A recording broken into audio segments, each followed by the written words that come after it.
Цаанаа таапны өдрийн хүрээ би Монгол улсын санхүүгийн төсөл хорооны хянаа шалгагчаар ажилладаг. Тэгээ энэ Солонгос улсад 20 жилдээ магистратаас урсж байгаа. Ишээ арга ярьж байгаа. Хүмүүс харж байгаа л. Бид Солонгос улсын сургуулийн Солонгосын сургуулийн олон улсын сургуулийн одоо санхүү эдийн засгийн бизнесийн чиглэлээр тэгээд миний хийсэн презентацийн бол ерөөдөө өнгөрсөн жилийн судалгаатай холбоотой манай профессор бидний хамтраад ингээд ажиллаж байсан. Тэгээд яг энэ илтгэл маань ерөөхдөө ихэнхдээ ингэ сонсоод байна. Монгол улсын талаар ярьсан. Тэгээд би яг салбарын хувьд бол эдийн засаг санхүүгийн чиглэлээр ингээд шал өөр салбар. Тэгээд дээрэс нь ингээд Азийн орнуудын чиглэлээр ингээд илтгэдэг авчин. Тэгээд хамгийн гол нь энэ илтгэлийг жоохон Монгол тал руу жоохон орчуулдаг. Тэгээд та бүхэн Монгол улсын санхүүгийн төсөл хорооны талаар тэгээд Монгол улсын санхүүгийн салбар яг миний илтгэлийн голцон болох Өмнөд Аз болон Зүүн Азийн номхон далайн орнуудын санхүүгийн хөгжил болон эдийн засгийн хөгжил өсөлт амжилтын талаар мөн суулгацсан байл. Дараагийнхаа судалгааны арга зүй болон судалгааны урд нэмэлт орчин ярья. За Монгол улсын санхүүгийн төсөл хороо гэдэг маань ерөнхийдөө 2006 онд Монгол улсын их хурлын байгууллагаас байгуулагдсан их хурлын харьяа байгууллага бүтэц зохион байгуулалт нь бол иймэрхүү бүтцтэй харагдчихад тэгээд өнгөрсөн онд терроризмыг санхүүжүүлэх тухай хуулийн дагуу терроризмыг санхүүжүүлэх тухай Монгол улсад санхүүгийн цааш ихсэлт орсонтой холбогдуулаад үйл хөдлөх хөрөнгө зуршлал мөн тэтгэлийн зохиолын газар гишүүнээр байгуулагдсан. Нийтдээ манай байгууллагад бол 150 гаруй албан хаагчтай Монголын одоо бүх санхүүгийн салбарын секторыг зохицуулдаг тийм их бүхий байгууллага банкнаас бусдаа санхүүгийн салбарыг зохицуулдаг байгууллага байгаа. За миний хувьд бол хянах шалгалтын газар ажилладаг улсын байцаагч даатгал болон банк ус санхүүгийн чиглэлээр анх сургууль төгснөөс хойш ороод энэ байгууллагад тасралтгүй одоо ажиллаж байгаа. За ингээд Монгол улсын санхүүгийн салбар маань одоо ямар чиглэлээр хөгжиж байгааг та бүхэн товчхон хэлье. Ерөнхийдөө санхүүгийн хөгжил маань олон улсад бол эдийн засгийн олон тулгуурт банк санхүүгийн систем ноёлсон систем ингээ хоёр тулгуураар хөгжсөн байдаг. Монгол улсын хувьд бол банкнд суурилсан санхүүгийн систем дагуулсан. Өөрөөр хэлбэл 2019 оны байдлаар банкнд тулгуурсан санхүүгийн систем маань 98% эзэлж байгаа бол банкнаас бус сектор бол үл 100% эзэлж байна. Тэгээс яг санхүүгийн хөгжүүл гэж яг юу хэлэх вэ гэхээр та бүхэн энэ слайдыг харж байгаа яг банкны салбар болон мөн цаасны зах зээл гэсэн хоёр том гол сектор харагдаж байна. Өөрөөр хэлбэл банкны салбар бол илүүтсэн байгаа мөнгөтэй хөргөн байгууллага болон хадгаламж эзэмшигч хөрөнгө оруулагчдын төвлөрлийг мөнгөн хөрөнгийг төвлөрлийг бий болгох нөгөө талаасаа шаардлагатай байгаа хууль этгээдэд мөнгийг зээл олох байдлаар олгох үн цаасны зах зээл бол яг энэ банктай адилхан хэлбэрээр бол бас үн цаасны зах зээл, хөрөнгөний зах зээл адилхан хөгжиж явж байгаа. Өөрөөр хэлбэл Монгол улс Монгол банк бол бүх банк харилцааны банкуудын зохицуулалт эрхийг үйл ажиллагааг зохицуулж байгаа бол санхүүгийн зохицуулахаар бол банкнаас бус даатгал, хөрөнгөний зах зээл, үн цаас, хадгаламж зээлийн хоошоо банк бол санхүүгийн байгууллага гэсэн зохицуулалтуудыг бол зохицуулдаг. Тэгэхээр манай байгууллагын хувьд бол яг нийтдээ 2006 оноос хойш үйл ажиллагаа явуулаад Монгол улсын санхүүгийн секторыг хөгжүүлэхэд бол тодорхой хэмжээгээр маш их хувь нэмэр оруулаад өөрөөр хэлбэл банк давамгаас зах зээлээс илүү бид нар хөрөнгөний зах зээл бусад санхүүгийн секторыг хөгжүүлэхэд бол маш их ажлуудыг бол хийж явж байгаа нь бол энэ бол харагдаж байгаа. За Монгол улсын эдийн засгийн өсөлт авилгад ямар байдлаар өнөөдрийн 2020 оны байдлаар ямар байдлаар байгаа вэ гэдгийг товчхон хэлэхэд бол яг эдийн засгийн өсөлт гэж яг та бүхэн юу хэлж байна тэгэхээр яг санхүүгийн чиглэлийн хүмүүс бол голцсон тухайн улс орны дотоодын нийт бүтээгдэхүүний өслийн хувь хэмжээгээр бол тайлбарладаг. За Монгол улсын хэмжээнд дотоодын нийт бүтээгдэхүүний өсөлт бол 2018 оны байдлаар 7.2% байсан бол 2019 он 5.1%. Тэгээд ковид гэдэг өвчин цар тахал гарсантай холбогдуулаад манай эдийн засгийн өсөлт нэлээд саарсан. Өөрөөр хэлбэл сөрөг хасах 2.6% болж эхэлсэн байна. За тэгээд цаашдаа эдийн засагчд маань бол манай эдийн засгийг бол 2021 оны байдлаар 5.1% байна гэж бол төсөөлсөн байдаг.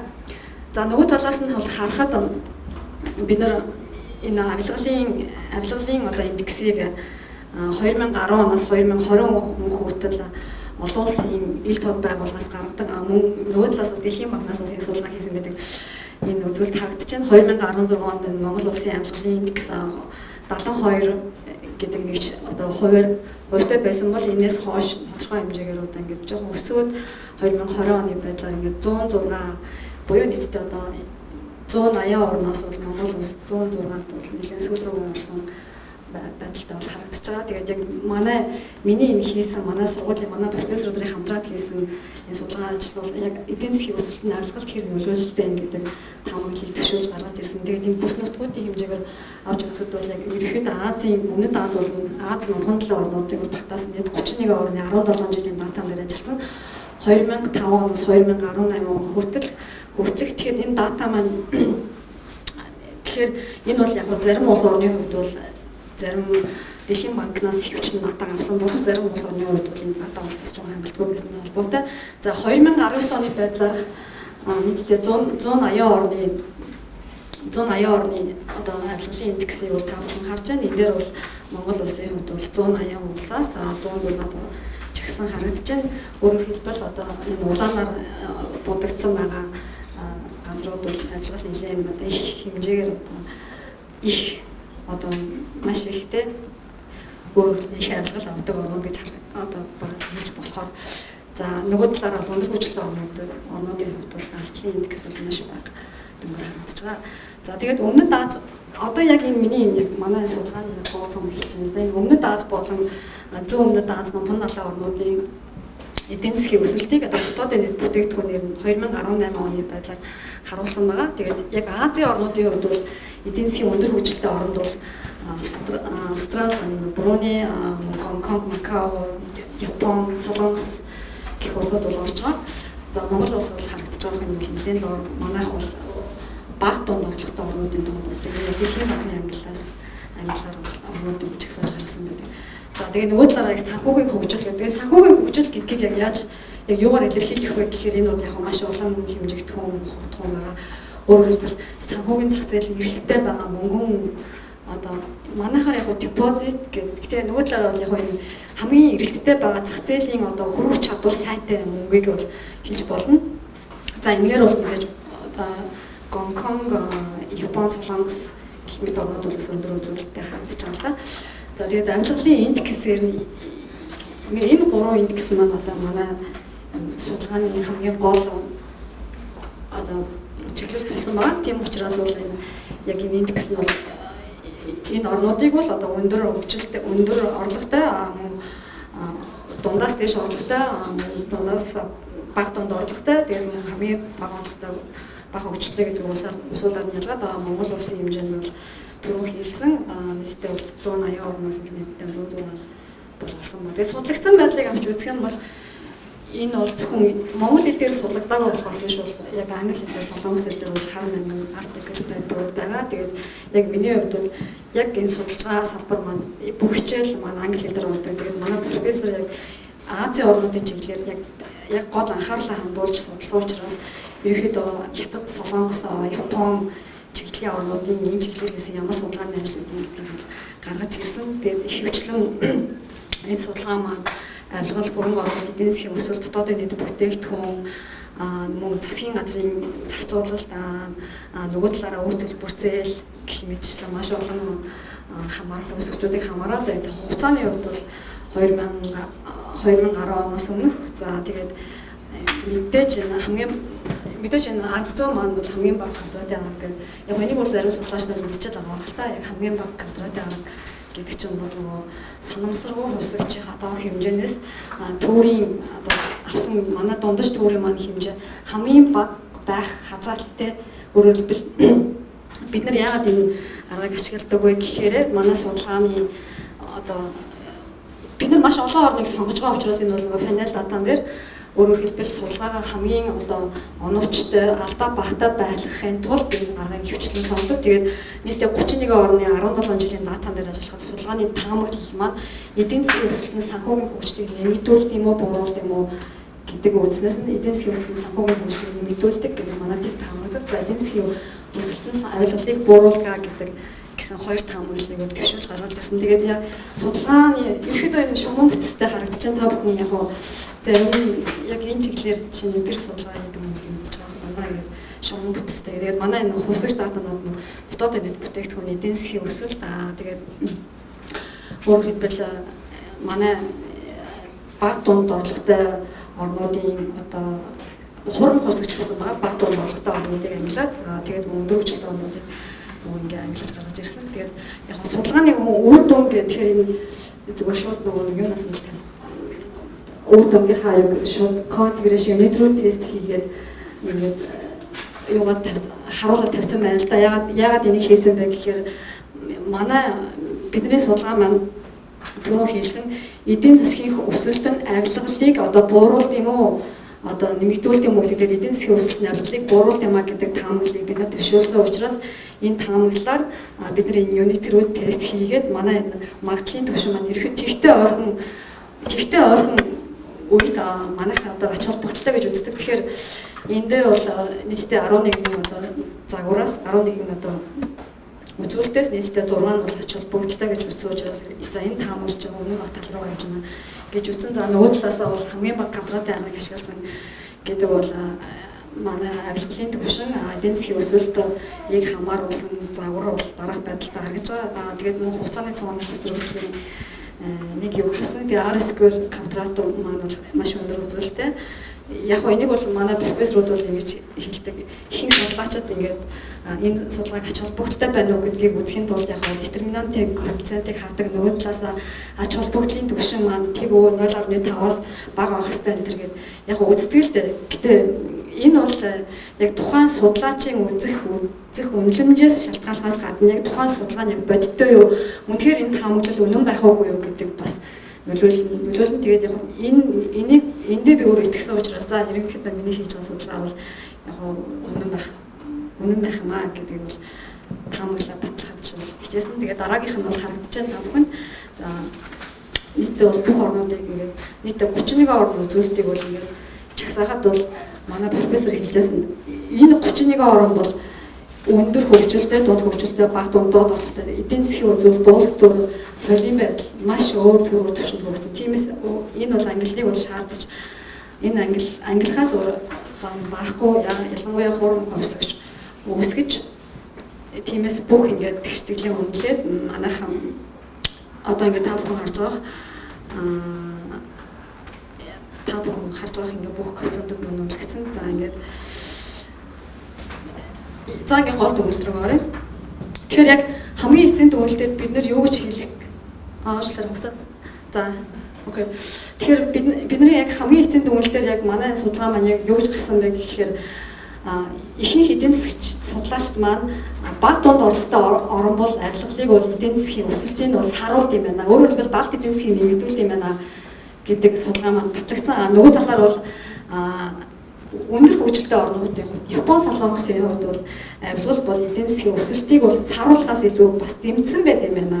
Ер нь бол нөлөөлөл баг гардгүй байна гэдэг бол энэ бол баг энэ дээр батлагдсан. Тэгэхээр яг ингээд харахад бол бид нар харах хоноор олоход бол даалгавар эдийн засгийг нэмэгдүүлж авилгал муусар нөлөөтэй гэж гэдэг боловч энэ нь бол маш одоо улс төр эдийн засаг нийгэм маш олон хүчин зүйлээс хамаарат бол энэ судалгаа бол өөрчлөгдөх боломжтой гэж харж байгаа. Тэгээд анхаарал хандуулт та бүхэнд баярлалаа.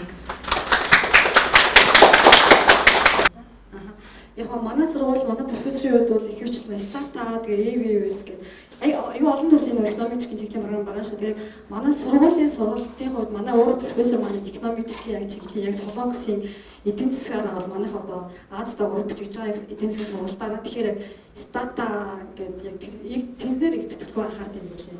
Тэгээд статагаар одоо энэ үзүүлэлт байгаа. Тийм ерөнхийдөө тийм стата тэгээд яг энэ үзүүлэлт бол EVUS гэсэн тийм. Тэгрэш тест гэж байна. Алиг гэж. Table 5 юм байна. Аль энэ үү? 5-1. Энийг гэж байна. За. Энэ дээр яг аль үзүүлэлттэй. Тэгэхээр яг энэ харагдаж байна л да.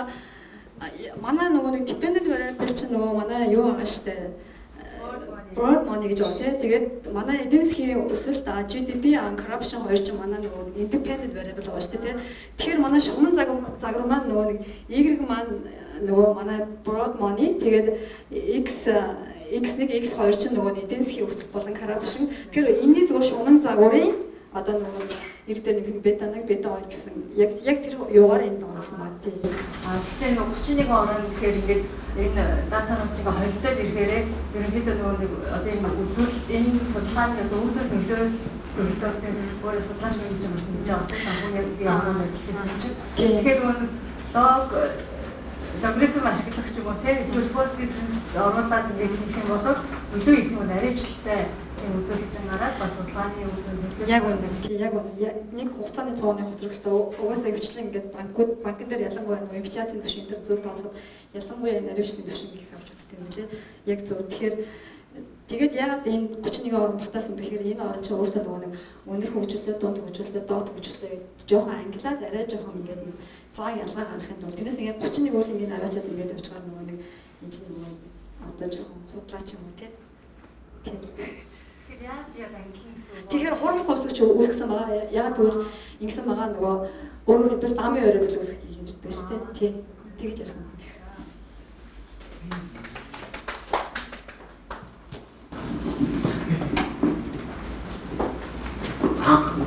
Таамаглаж болох байсан шүү дээ. Тийм.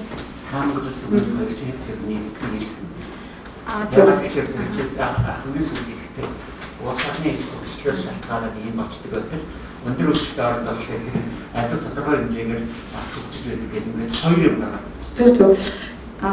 Баярлалаа. Тэгэхээр яг таамаглал маань ерөнхийд нь 31 орны хэмжээнд би бодохдоо эдийн засгийн өсөлтөнд авилгалыг эдийн засгийн авилгал нь нэмэгдсээр эдийн засгийн өсөлтийг буруулах юм байна гэдэг ерөнхийд нь тавьж байгаа тийм. Тэгээд нөгөө нэг одоо яг энэ судалгаа хийгээд үзэхэд нөгөө орон орнуудын төвшин өөр учраас эдийн засагчид маань өндөр хөгжилтэй орнуудын хувьд бол энэ эдийн засгийн өсөлтийг бууруулах биш эсрэгээр нэмэгдүүлт юм байна гэдэг таамаглал нь яг үнэн болж ирсэн. Яагаад гэвэл зөвхөн дамын variable үүсгээд доод хөгжилтэй орнуудыг шалгахад эдийн засгийн өсөлтөө бууруулаад өндөр хөгжилтэй орнууд дээр бол энэ эсрэгээр ямар ч нөлөөлөл өгөх байсан. Тэгэхээр яг ингээд нэг тиймэрхүү нөлөөлөл тэ одоо орнуудыг ингэж ялгах нь бол зүйтэй юм байна. Тэгээд өөрчлөлт ингэж гардаг юм. Энэ бол яг зөвхөн Азийн хэмжээнд тулсан ба. Тэгээд яг одоо миний дипломын ажлууд нийтдээ 63 орны нийт 9,000 гаруй байдаг гэж байна. Тэгвэл энэ таамаглал төгөлт хоёр заавалчгүй таах хэрэгтэй биш шүү дээ тийм ээ. Тэгэхээр зөв заавалчгүй таах хэрэгтэй биш гэдгийг ингээд харж байгаа юм шүү. Яг л 31 уус гэж хэлж байгаа шүү дээ. Зөв ойлголоо тийм. Тийм. Тэгэхээр яг ерөнхийд нь ингээд таамаглаад дэвшүүлсэн чинь ингээд яг дүнмэл дээр ингээд зөвхөн ингээд доод хөгжилтэй орнууд нь ингээд арилгал сөрөг нөлөө үзүүлдэг юм байна гэдэг судалгаа харагдаж байгаа болохоор миний дүгнэлтээр би яг ингээд ерөнхийд нь ингээд хэлцүүлж бас манай профессор чи таамаглаад зөвхөн ингээд баг дунд орлоготой орнуудын хувьд ингээд эдийн засгийн өсөлтийн арилгалыг бууруулах юм байна гэж бичсэн бол 100% биелэх байлаа. Чи ерөнхийд нь ингээд таамагласан болохоор эн чинь бол яг чи 100% ингээд энэгээ баталсан гэсэн үг биш. Гэхдээ зүгээр яг чиний нөлөөлөл чинь бол чи зүгээр дүнэлт дээр бол энэ бол ингээ өөрчлөгдөд яг ингээд бусад эдийн засгч нарын үзүүлэлтээс харахад бол ингээ эрсдэс заавал ингээ таамаглаад харагдаггүй ингээд тийм.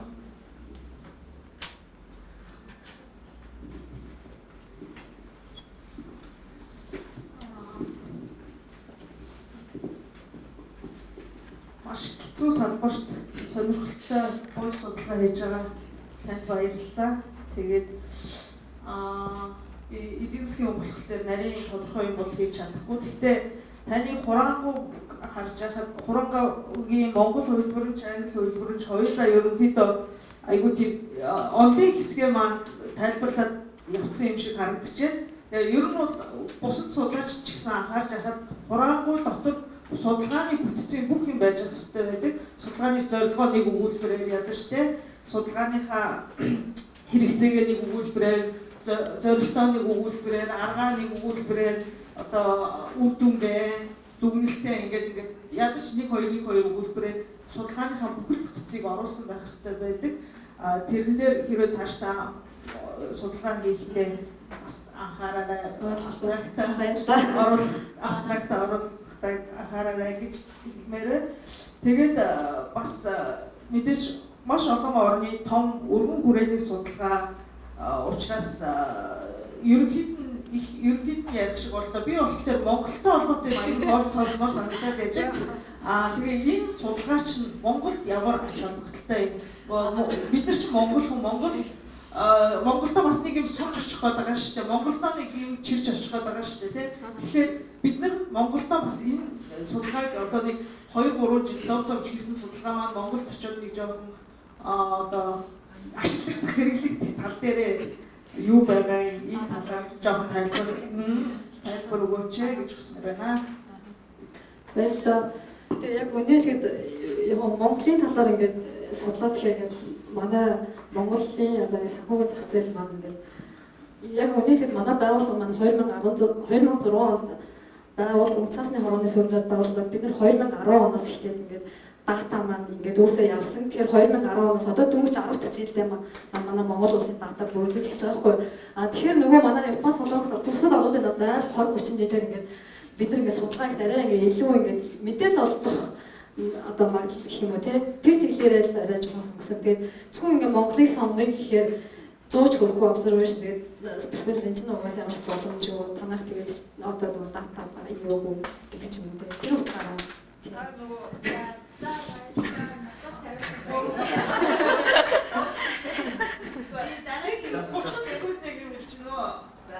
орнуудаа 3 хуваасан шүү дээ. Өндөр хөгжилтэй, дунд хөгжилтэй, хөгжил буурын орн гэдэг. Хөгжил буурын орнд бодвол Монгол орж байгаа бах тийм. Тэр хөгжил буурын орнуудаа чижүүн багтэн орлоготой орнууд гэж. Багтэн орлоготой орнуудыг яг манай орнтой ижил нөхцөл төвшөнтэй орнуудыг бүр гүнзгийрээ судалгах сонирхолтой байх болов уу гэсэн бодлоо. Зөв баярлалаа. Тэгээд наадаараа суйрлаад юу. Тийм.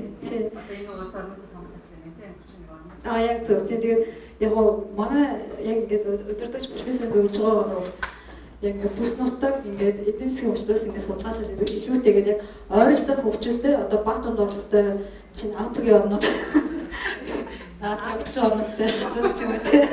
Тэгэхээр боломжтой. За хатамаас нарах юм байна та.